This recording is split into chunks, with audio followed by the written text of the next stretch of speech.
Hey everyone, Bside here. Today I'm joined by Bside and we are here to review the games he played against fastlanez in the losers finals of the Lord Wars 5. How are you, Bside? I'm good. Thanks, Bolger. Thanks for making the video with me. Should I just start the first match? Well, yeah, sure, go ahead. So today you're playing for Master Debaters against Praetorians plus Dread Host. Exactly. And against the guy Fastlane. So I had Santar and Fulgrim. Uh-huh.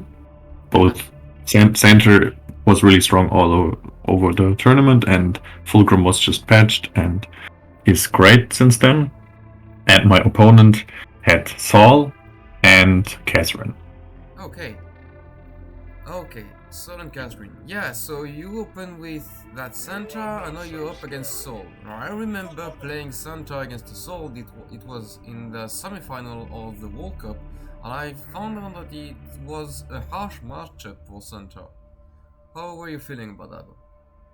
Yeah, so I started with center because I thought it was the tougher matchup, but obviously we practiced a bit, and there were some choices we made. So put in a few more troops because there is always the danger to get hit by an edict, and also to put in crack grenades because lots of the big units, especially the tanks, the 7.5 tank, are very susceptible to it.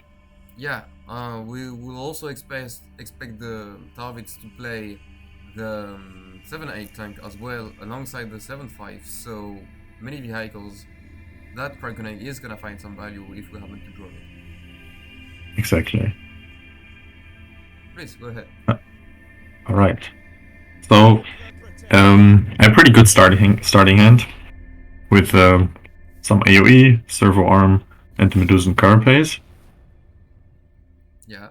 And in this matchup, you're always second, and my opponent went for more energy right away. I didn't have such a luxury, but was alright. Yeah, it's alright. The fact that you have Carapace and Savoram sure comes in handy. It's far from being a guaranteed win in this matchup though, but this is a good start. Or maybe not a good start, but like the long road is yours, so why not? Yeah, exactly. So it's not a gimme, but yeah. So here went just for control. Because it would be nice to play the carapace, but then he has 2 units on board, and it's really about surviving right now. Yeah, indeed. You really want to survive basically in this matchup to kill every single thing that the Soul Tarvitz can play, and that win of the week is a hefty draw. Yeah, I got really lucky because this looks extremely scary. Maybe he shouldn't have attacked with this guy, Arguably, but yeah. he did, and that's my luck. But I also had kind of a perfect hand. It's exactly 5 energy, Yeah. and he put a lot of cards down, and he only has 2 hand cards left. And Okay. the biggest danger is was this big tank. So nice emote from him. I would have maybe emoted too. I was surprised he played Discipline here or main deck. Yeah, it's weird actually. It's not a card you wanna play against Santa, and it's hardly a card you wanna have against Fulgrim too. A bit confused here. Because Fulgrim's, I mean, not Fulgrim, sorry. Soltavis needs to win fast. Uh, he wins through having a lot of tempo early on, a lot of tempo mid game, and a lot of pressure then, and lots of those extra HP here don't seem relevant at all. So let me explain for those of you guys who might not enjoy this and might be thinking, well, Fulgrim and Santa both have a lot of burst. If I play healing cards, I might just survive. The thing is, as Assault Tarvitz, you're 30 HP, but in most matchups, you decide at which rate each player loses their HP. So if you're up to the point where you need to heal, it means you have lost the ball, and you need to kill your opponent on the very next turns with a lot of burst. And obviously, if you play healing cards, then you play less drawing cards, and then you have less burst. So it truly make little sense to play a healing card as a Soul Target, especially against Santar Fulgrim. If you're up against the card, then sure. Against the room, why not? But against slower warlords than you, hardly understandable. Yeah, I totally agree. So here, this turn I took slow. The next one, I already had played. Sorry, I paused a bit late, but I already played the servo arm this turn, and so just to feel a bit safer, because in the long run, I still have the Fall of Cardinals, and I have the hammer in hand, so I feel pretty good here. Yeah. Also, he's not face bashing, which is good because he has one card in hand, and you have 8 if I can count correctly. So. Yeah. He got a very lucky turn with very lucky pinks from the Carapace. Yeah. So that was. Yeah, they're lucky indeed, but you could have taken the 4 and just tanked 2 with your own face. Yeah, exactly. So, not a game-changing thing. Oh, that's really topic. Yeah, that's it came in, like, my card came in very handy, and he also had a little bit of bad luck here because he doesn't have enough cards in hand to go for perfection anymore, which really hurts you with Emperor's Children. Obviously, we can't take a look at his list, but at least one card of his was debatable, and the belts, I'm not entirely sure of how good they are. Like, they're not shining at the brightest here, even though they were played on turn 1, so... overall, interesting choice you have there, Captured Forge, I like that a lot. Yeah, I like to play the Captured Forge for also to fill the hand for the hammer. Yeah. It's like my dirty little secret. One of its many uses. Because it's just... Yeah, some games you just get an early Akish Astra if your opponent fails to put pressure on the board around the 600 turns, and when that happens, well, it's just an auto win. Yeah. Unbreakable Focus here. Okay, I wasn't expecting to see that alongside the belts, but that's one of the reasons why I guess you killed that 4-2 instead of pinging the 5-5 early on into the game. So you're being proven right once more. Yeah. So, I mean, this game went very well for me. Yeah. No, people aren't gonna believe me when I tell them that it's actually a very tough matchup. No, but at least in practice, it wasn't that it didn't go that well. We had some issues there. Okay, so you're up 1-0, and you only need to win with Fulgrim now. Yes, exactly. And I didn't say this before, but the state of the game was that Gilliman 312 had won his match. He was also playing for Master Debater's team. And so we were up 1-0. And there was one more game to be played, LCFR versus Troyanus. So 2 very good players, but that can always go wrong. I mean, LCFR is in the Canada World Championship team, so he's really a force to be reckoned with. Kind of earned his title against me, so yeah, I'd be scared against LCFR in a tournament. So I was happy to be up here 1-0. So should we go to the last one? Sure. Not the next one. So Fulgrim now. Yeah, exactly. So I had to play Fulgrim because I couldn't play Santar anymore. And I was up against Saul again. So he didn't get out his Casryn yet, which I guess he felt a little bit more confident maybe with the Casryn and wanted to first get the win with Saul, but now I probably would have done it the other way. Okay. But anyhow, Tactical Brilliance, always nice to keep. The Crack Run that I was considering, but then I thought, it's okay. Yeah, Terminators is a much better card to have. Exactly. And that common bridge can always get you the thing if needed.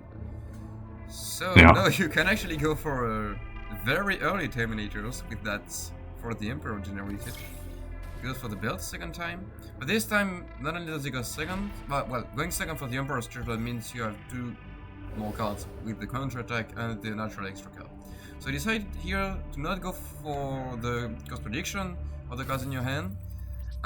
This prevents you from playing the Terminators, but that also means you're gonna get a lot more value from it when you actually decide to play. Yeah, exactly. He didn't put anything on the board, and he didn't play the belts or supply lines, which are like 2 of the strong cards that will enable him to play very fast. So I thought, okay, I can take it a bit easy. Okay. Deal with his threats. Yeah, and if you can, well, that's a juicy 6 energy turns. You got there for the Emperor, hold at all cost, and then play everything, or the other way around. I don't know exactly for sure. So, here big scary 7-8, and you don't have perfection fight to deal with it. So you're onto a board with a bigger board. Well, yeah, I mean, I don't know if it's bigger. Kind of. I think his is more expensive, right? One more, but yeah, but you got a shield and he doesn't. Yeah, exactly. The shield is really strong. Wow. Okay, and he's not gonna answer it at all. And Faith Bashing. This looks good for you. Yeah, exactly. So this was like, okay, this is then if you manage to kill a unit with this guy, he gets his shield back, right? That's the whole magic of the Serderons, and yeah. So here he played a really weird hold at all cost. I don't know if it was a misplay or he just needed to draw. It hurts seeing this, but I think it can actually give us a lot of information about his hand. It had to be very expensive cards. I'm not sure entirely of what it could be, because if he had something like Eidolon, he would have probably paid it instead of that, so it's hard for me to figure out what the other 2 cards were. I believe there is a counter attack, but I can't even be sure of it. Well, he had this guy in there, so it comes from the right, I think. Oh yeah, I think yeah, that's true. Yeah, he just drew that. That's true. So then now I had like a pretty nice turn. It's always nice to get this chip lane out with more than 1 unit. So yeah. 2, it's great, and I had the chance to have a good hold at all cost. Okay. Yeah, you got all of your draw, all your card advantage coming through, and also all of that energy manipulation. You basically played for 9 plus 4, 30 energy, and you could have gone for 17th if you had decided to play the jet bikes here, so not a bad chance. Yeah, no, in that, but here he really, I think he was really sick of. Maybe I should have played actually the jet bikes in retrospect, because the halls actually did a lot of work for him. This is 5-3 now and so on. But he finally got rid of the Terminators, but I played them on the 5 energy turn, I think. So they stayed around for a really long time, and that was obviously very good for me. Yeah. And even if the game starts to stall a little bit, you know, Fulgrim is always in a better spot than Tarvitz is, because of his reckoning and the cards he can generate before that. So yeah, exactly. So I thought play it a bit, play it slow, and also go for the whispers. You never know if this when the now here he comes out with the very with the edict deck for him. It's not. I mean, it's in general nice, but I already have like a lot of board, so yeah, of course. Yeah, here it doesn't do anything, but it's a nice idea at least. He has to try something. Yeah. And now perfect generated card. Perfect. That's obviously very lucky. Well,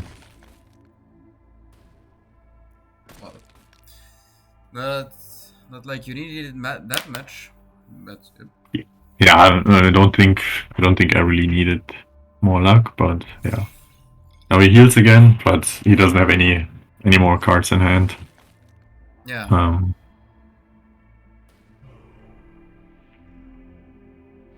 I know he has a little bit of hope, like if you can get rid of the Zulan, then you can do wonders with it, but you're gonna shatter all of its dreams. I guess. Yeah, Yeah. I think I just Oh, played those okay. guys. I should have Alright. probably actually maybe I should have played Perfection Flight, but I was really afraid that what's it called? Is it this Titan would Oh come yeah. out? Yeah, The 10-10. 100% right. Yeah, the Titan is a thing. Or anything could have been a thing. I'm just heavily traumatized by K-Zulans in tournaments in general. That's on me. Yeah. Yeah, and also I got lucky because the enhanced warrior, he got cleave 2, so I could get rid of the Kaiser lane the turn after. Yeah, indeed.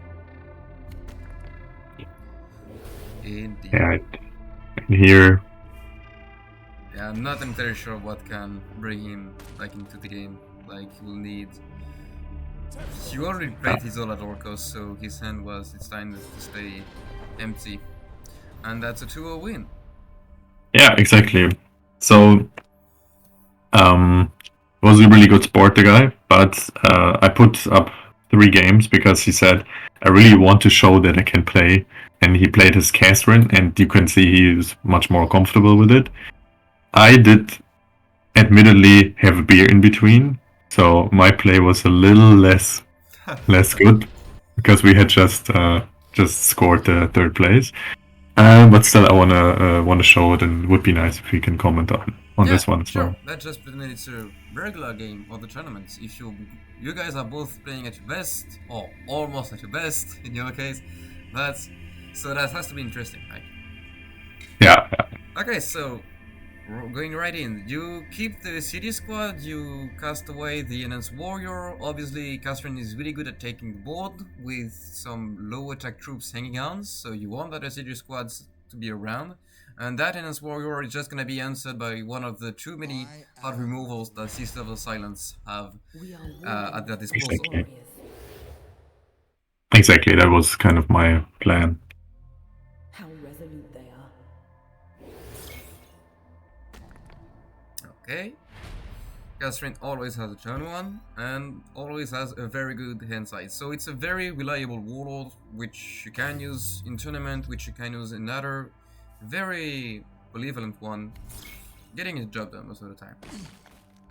Here, I can already critique myself. I should have probably just drawn. This was like, it was a perfection count, okay, but I already had the volcanic instability for in a few turns I can clear the board. So I didn't really need to do that, but I'm as I sorry. said. Where does that exorcism come from? So this is different deck. So this is one of the tech cards I have in here. So I put exorcism into this deck because Casryn's very often played all the demons, the 6/6 5 energy demon Draknian and Castrak, and you need a good way to answer those. Okay, makes sense. Makes a lot of sense. Yeah, for sure, why not? It's not a crack grenade, it's the same idea though. Oh, that's a slow turn for Casryn. Good. I was surprised. Him. You don't have anything to play on 6, and that's unusual. Yeah. Oh, you have something. Oh, you got I should have played the protector. But I didn't.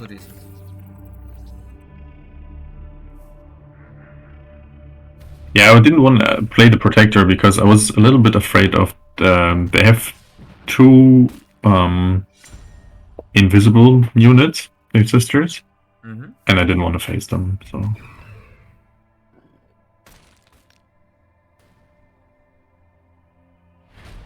Okay.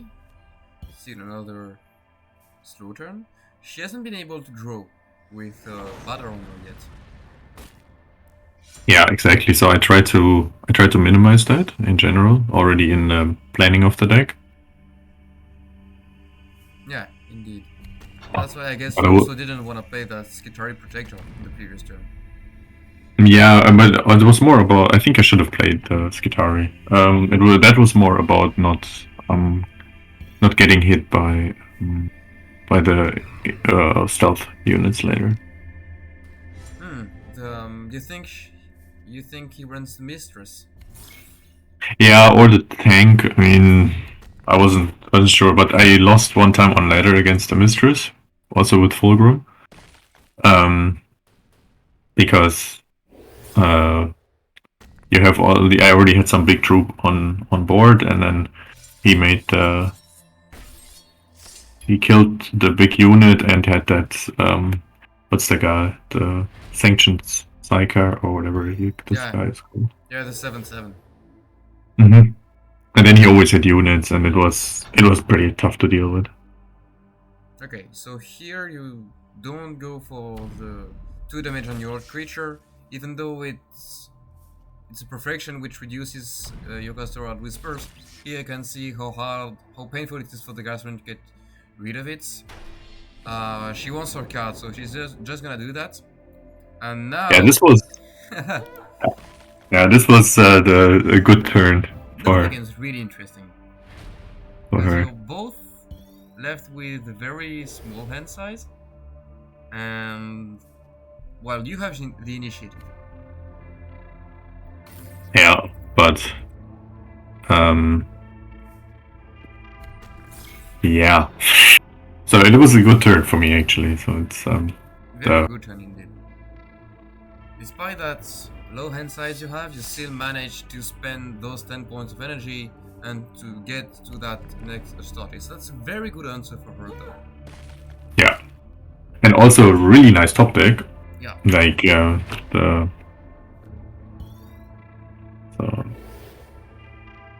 So here, just on the previous turn about your choice, obviously you can count up to 10. You wanted to be able to proc another perfection and to play the biggest possible, so Terminators was the correct choice, no doubt about that. And here, let's see if she's got another of those hull removals, and it looks like she doesn't. But you're down to 7 health, which means that Terminator can hardly go face.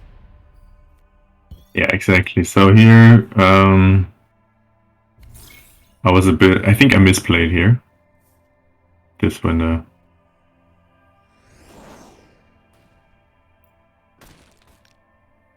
Okay.